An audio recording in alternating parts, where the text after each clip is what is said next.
My name is Justin Onwenu. I am fourth generation Detroiter. I'm an organizer. I'm an attorney. Done a lot of work in city government, helping out small businesses in Detroit. But more than anything, I'm an organizer. Got my start in 48217 in River Rouge and Ecorse, the Tri-Cities right here. Building power, building community with folks in some of the most heavily polluted zip codes in the state of Michigan. And so I really got my start interested in medicine, interested in public health, and started to think about, well, why is it that some communities are sick and others are not? Why is it that certain communities have investment and others don't? Why is it that certain communities have access to clean energy, others don't? And so really going door to door, church basements, community meetings, asking people, if you want to change things, here's how we can get involved, here's how we can build power, here's how we can organize to change the material conditions of our neighborhood and of our communities. And so more than anything, I'm an organizer and looking to represent Detroit and Downriver in the state senate. Tell me about some of your proudest accomplishments as an organizer. Yes, so I am not a career politician. I'm an organizer, I'm an attorney. Done a lot of work in city government, served as the city of Detroit's first ever director of small business affairs under Mayor Sheffield. And so, but I mentioned that I got my start as an organizer, and really the job was simple, asking people, what do you want to see in your community? What do you want to see in your neighborhood? Investigating, why is it that we don't see those sorts of investments and those things happening? And let's think collectively about how we can change the material conditions of our neighborhoods and of our communities. And so as an organizer, some of the things I'm proud of is we took on the only oil refinery in the state of Michigan, Marathon, to get air filters into our school. To put air monitoring stations throughout the community, to make sure that the community was invested in, heard, protected. When I think about my interest in public health as a very young kid, my interest in medicine, it was really about making sure that people are healthy, that people aren't having to pay co-payments and, bills for asthma medication. And so the work that I am most proud of is getting air filtration systems and Mark Twain right here in 48217. I still meet teachers and students today who are like, oh yeah, I remember that. And so it's just really special. I think being able to fight for clean air and to get results is special to me. We also worked, when I was an organizer, to pass the Detroit River Protection Ordinance. So there was a plot of land that collapsed into the Detroit River. It was contaminated. There was a lot of concern about our Great Lakes drinking water sources, a lot of frustration from the community and not getting answers, not feeling heard, not having, folks in government respond. And we, organized. We brought people together. We brought attorneys and community leaders. We brought the Army Corps of Engineer, our mayor's office, our city council folks. We brought everyone together and said, this can never happen again. And so we actually wrote, as an organizing committee, as community, we wrote the ordinance, the Detroit River Protection Ordinance. We worked with the council member, Raquel Castaneda Lopez, and we passed it unanimously through our Detroit City Council. Now, it took 2 years. It was difficult. We were up against some pretty powerful forces. But I think it was a lesson that when you bring people together, when you're persistent, when you're deliberate, when you're strategic, that great things can happen. And so protecting Great Lakes drinking water sources was really special through the Detroit River Protection Ordinance. During the pandemic, there were a lot of folks that were being told, wash your hands, make sure you stop the spread. At the same exact time, we had people who were facing water shutoffs. And so there have been a lot of people that have been fighting for water affordability for quite a long time. From We the People of Detroit, to the People's Water Board, so many movement leaders that I really look up to and love. And one of the things that I did in coalition with other folks as a member of the Michigan Advisory Council on Environmental Justice was make sure that we got the governor to agree to a water shutoff moratorium, that we got $2 million invested in this water reconnect program to make sure that people's water was turned on and make sure that people weren't facing water shutoffs during the pandemic. And I think that's something I'm really proud of, not just being a member of the Governor's Advisory Council on Environmental Justice, but really using that platform to secure victories for our movement and for our community. And that's the type of coalition building and the type of community-driven work I'm hoping to do in the state senate. You mentioned in your previous comment something about, for a while, people have felt like there's not someone in Lansing listening to them. Yes. How does your experience as a community organizer, how will your experience as a community organizer play into your career as a senator? Yes. I wouldn't be running for office if I didn't think that this was a special and a dire time. And I think we need folks who come from all different backgrounds, professionally, personally, to step up to the plate. I think Lansing, has, attracted folks who want to spend their entire career in politics. I think we need folks who really understand the needs of our communities firsthand, who are in Lansing, who are legislating, who are appropriating money to our communities. And that's my background. I mentioned my family background, 4 generations in Detroit. My granddad worked for the city of Detroit, was really working to expand opportunity for women and minority-owned contractors. My mom's a nurse, my grandmother's a nurse, my dad's a teacher. And so when I think about being rooted, when I think about making sure that communities like 48217, places in Detroit that feel like they are not being heard, that they're not being invested in, I want to make sure that I am boots on the ground every single day. So as an organizer, I see my job as not just writing bills and legislating, but to really bring stakeholders, community groups, churches, environmental groups, labor, the whole spectrum of community together to ask, what problems do you want me to go to Lansing to solve? What issues are you facing that you feel like no one's been listening to? And even if there is not much I can do at the state level, there's so much more we can do if we are organized at all levels of government. And so I see my job as not just that of a legislator, but that of an organizer. And I'm hoping to combine my experience as an organizer, as an attorney, as a civic leader, and bringing that to Lansing and bringing some fresh blood into our state's capital. What are some of the top issues you see impacting your community right now? Yes, so I mentioned I'm not just running for office because it's the next thing to do. I'm running for office for 3 main reasons. Number one, we have to make Michigan more affordable. There's a lot of concerns about jobs. We are 3rd in unemployment as a state. There's so much concern that I have about our economic future as a state. And even for folks who are employed, even for folks who think they're doing well, even for folks who've retired, who have a pension, who are on fixed income, things have gotten so unaffordable that everyone is being squeezed. No matter if you're middle class, working class, whatever. Everyone is being squeezed by this affordability crisis, and we've got to solve it. I think there's 4 main areas of affordability that I'd like to focus on. Number one is housing. We pay some of the highest property taxes in the state, making sure that housing is more affordable, making sure that we're securing money for home repairs, to make sure that folks can get their homes fixed up, beautify their neighborhoods. So housing is one. Healthcare. When I think about healthcare, it's prescription drugs. When you think about we're across the river from Canada, it pays a fraction of the cost for healthcare and for prescription drugs as we do. I think that's wrong. But it's also utility affordability. So when we think about utilities, it's electric bills, our DTE bills, our rates are rising, and it's also water affordability. Cities in this district like Lincoln Park are facing 42% water loss, where the infrastructure hasn't been updated sufficiently to make sure that folks aren't paying hundreds of dollars for their water bills. So for me, utility affordability from our DTE bills to our water bills, making sure that we pass affordability legislation to address that. And lastly, auto insurance affordability. We can still see that communities like Detroit and Downriver are being redlined when it comes to auto rates, and so working to make sure that we change that. So the first reason why I'm running for state senate is to make Michigan more affordable, making sure that we lower our healthcare, housing, utility, and auto insurance rates. Second reason why I'm running is really wanting to see neighborhood investment. We've seen a lot of progress in the city of Detroit and Downriver, and I'm so excited by a lot of the development that we've seen, but we need to make sure that that is reaching our neighborhoods. So of course that's affordable housing, but it's also transit, public transit. It's a neighborhood investment issue, it's a climate issue.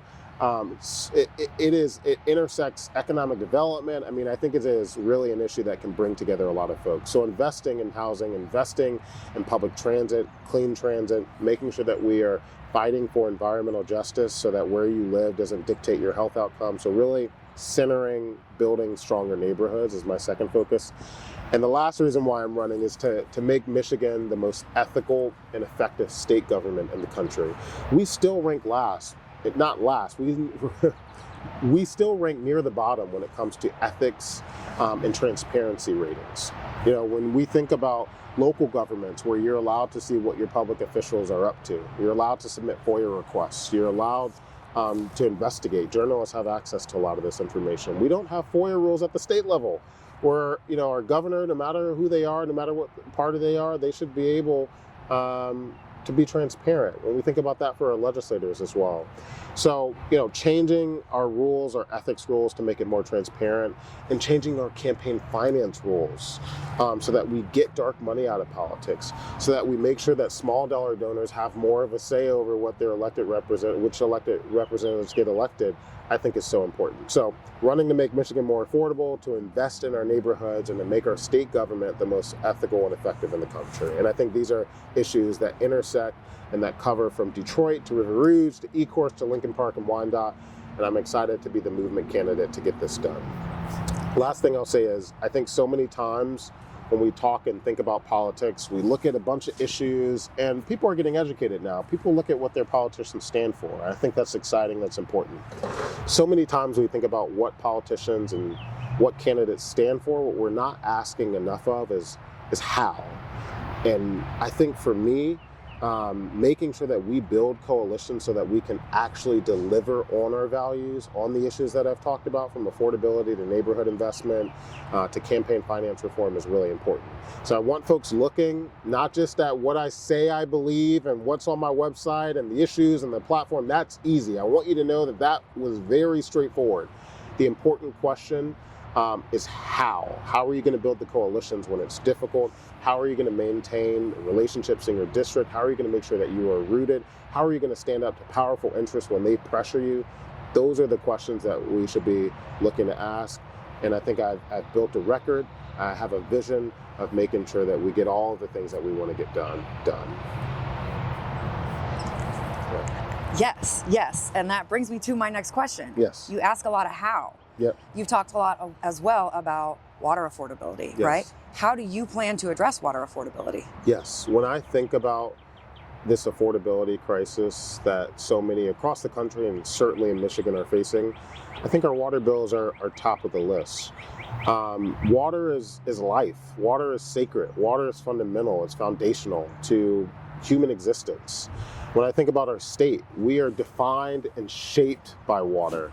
When I think about our Great Lakes, when I think about cities like Flint that have faced water crisis and access to clean water being restricted to so many. So I think our state is defined, for better and for worse, by water, our relationship with water.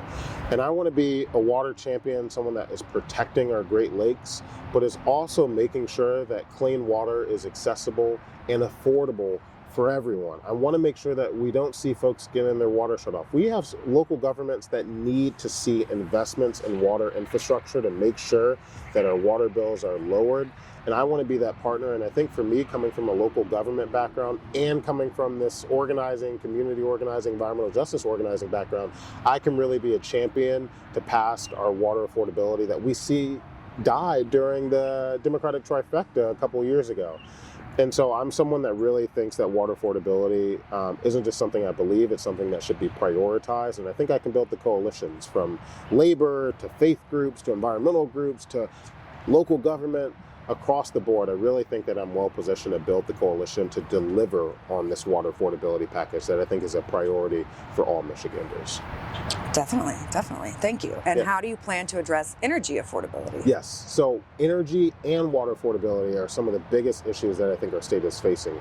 We've seen rates increase over time at a time when people are paying more for gas, more for groceries, more for property taxes, more for housing, more for healthcare.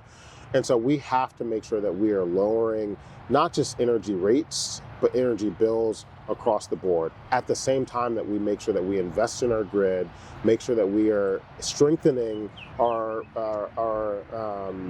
reliability rates, making sure that we are strengthening our reliability record, because we've seen folks deal with blackouts. We've seen folks deal with shutoffs during the wintertime. And so I'm going to be someone that stands up to lower our energy rates, to lower our energy bills, to invest in energy affordability, whether it be from home weatherization to energy assistance to other ways that we can make sure that our energy rates are affordable for everyone. The other thing that I'll mention is we've got to think about we have to work and fight to lower energy bills. We have to make sure that our grid is more reliable, and we have to make sure that we're investing in clean energy.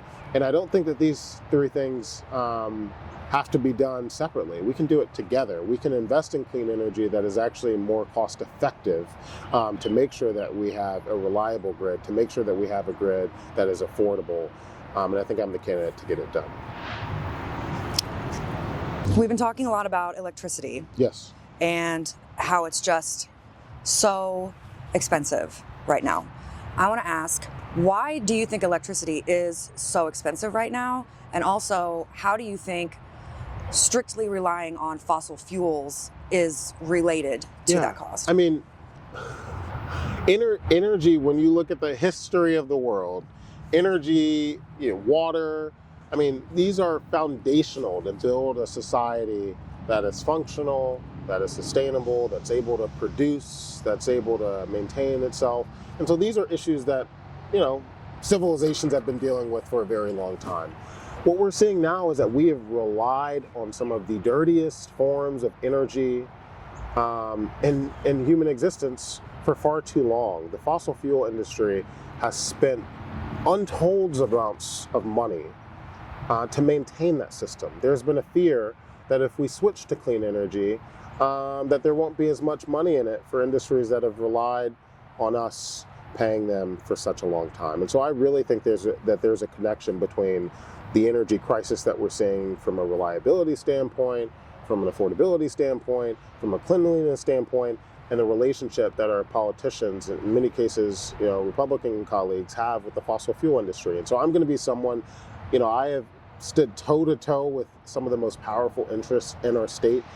Marathon, the only oil refinery in our state, they don't want to see me in office. I am somebody that's going to be fearless and standing up to all interests, certainly the fossil fuel industry. The last thing I'll say is that we have to transition to clean energy. I think that we can do that in a way that protects workers, that puts workers to work, that puts communities like Detroit and Downriver to work, at the same time that we're making sure that energy is clean so that folks aren't having to pay, not just paying in the form of higher energy bills, but paying in the form of their health as well. I think so many times when we think about water and energy bills, we think about the cost of the bill that you get in the month or that you put on auto pay and you pay with your credit card. We're not thinking about the cost, the societal cost of relying on fossil fuels in the way that we have. And I think I've seen folks who are dealing with asthma, all different sorts of types of cancers, all different types of health conditions because of our relationship with the fossil fuel industry. And so we need candidates, we need elected leaders, we need government officials in Lansing who are going to be fearless and speaking truth to power, who are going to be fearless and standing up to companies like Marathon every single day. And that's the person that I am. Across the board, I'm someone that hasn't taken a dime of corporate PAC money. I'm someone that has been committed not just to the environmental movement, but to the labor movement, to community, across the board. And I'm going to be someone that always puts people over politics, puts people over corporate interests. And that's something I think we need in Lansing right now. You had said that you haven't taken a dime of corporate PAC money. Yep.